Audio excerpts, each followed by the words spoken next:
Hello guys, pag-usapan lang natin si Kyla Estrada at Daniel Padilla. Ayon kasi sa bali-balita, OMG, Kyla Estrada at Daniel Padilla compatible na sa isa't isa. Kat ano na? Kasi kapag compatible, ibig sabihin okay na sila sa isa't isa. Ibig sabihin yung ginagawa nila na nakita natin talagang compatible na sila sa isa't isa. Yan ang pinakamaganda dyan. Kasi okay na sila.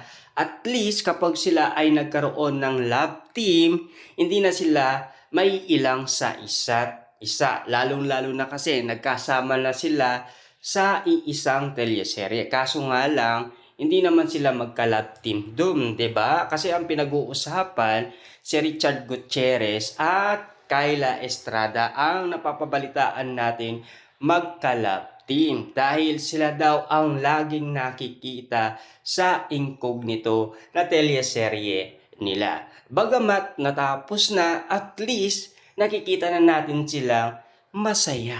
Lalong-lalo na si Daniel Padilla kasi nasungkit niya umano ang matagal niya nang nililigawan. At kapansin-pansin kasi si Daniel Padilla, lalo siyang tumititig noon kay Kyla Estrada. Pansin niya ng karamihan kung bakit ganun na lamang ang titig umano ni Daniel Padilla kay Kyla Estrada na talagang trip niya umanong ligawan at mahalin. Ngayon, kitang-kita niyo naman na talagang nagkasundo umano ang dalawa. Dati hindi trip ni Kyla Estrada itong si Daniel Padilla. Pero isang Padilla yan, 'di ba? Huwag niyong kalimutan 'yan kasi dugong Padilla ang dumadaloy diyan. Kahit sino ang iharap mo kay Daniel Padilla, kayang-kaya niyan.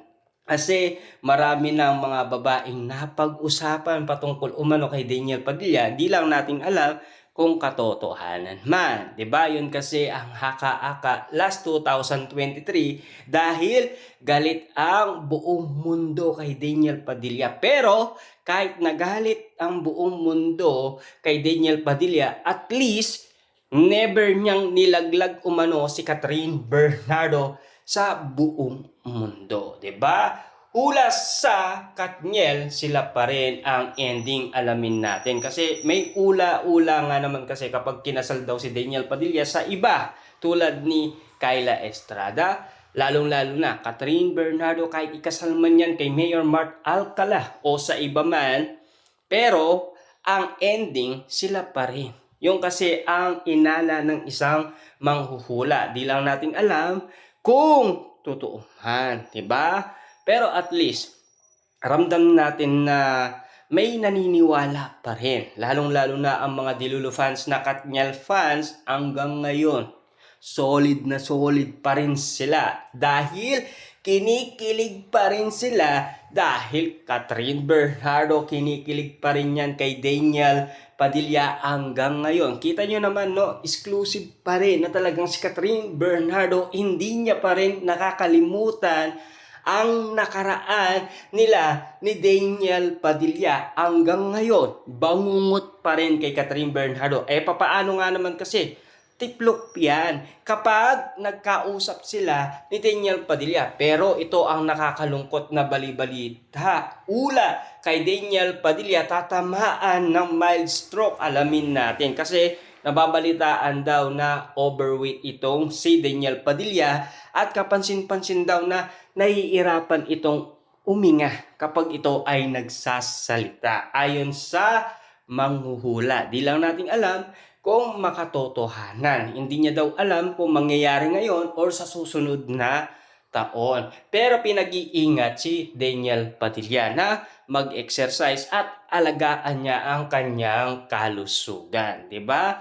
Pero nakikita naman natin si Daniel Padilla na super saya niya. Lalong-lalo na lagi silang spotted umano ng kanyang nakakasama ngayon na si Kyla Estrada. Ramdam na yan ng karamihan dahil pinag-uusapan na at ginagawa ng pulutan sa social media na talagang pinagpepestaan ng karamihan. Pero may bali-balita pa, may pasabog Daniel Padilla at Kyla Estrada sasabak sa Korean drama series. Alamin natin. Eto na. Kasi merong naniniwala nga naman kasi na parang promotion lang daw ang kiligan moment na nakikita natin kina Daniel Padilla at Kyla Estrada. Kasi nangyari na yan noon pa man eh. Bali-balita. Alden Richard, Catherine Bernardo kasi. Tapos Paulo Abilino at Kim Chiu. Kasi love team nga, 'di ba? Kaya nga nagpo-promote sila para at least makilala sila ng buong tao na meron silang paparating na project. Yun kasi ang sinasabi naman ng iba. Pero ang Dilulo fans, ganito naman ang sinasabi nila. Real sila. Totoo yung pinapakita nila.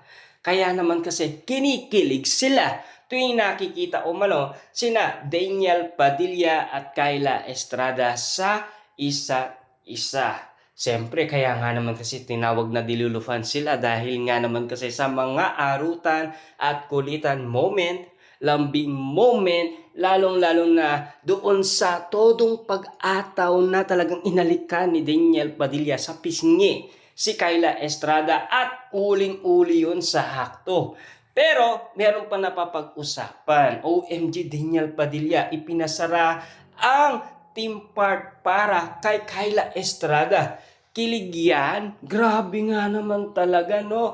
Kung si Daniel Padilla, team part, si Mayor Mark Alcala, restaurant. Wow, grabe talagang antindi. Talagang sinasabayan ni Daniel Padilla, si Mayor Mark Alcala. Pambihira nga naman, no?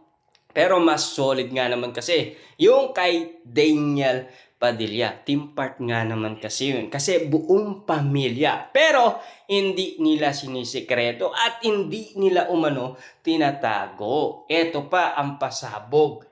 Daniel Padilla at Kyla Estrada spotted sa BGC sa isang restaurant. Pero mamahalin restaurant daw. Grabe nga naman talagang kung saan-saan dinadala ni Daniel Padilla si Kyla Estrada para maangkin niya ang matamis na oo ba ni Kyla Estrada na iniintay na ng karamihan. Kasi ayon kay Daniel Padilla, ayaan natin meron mangyari.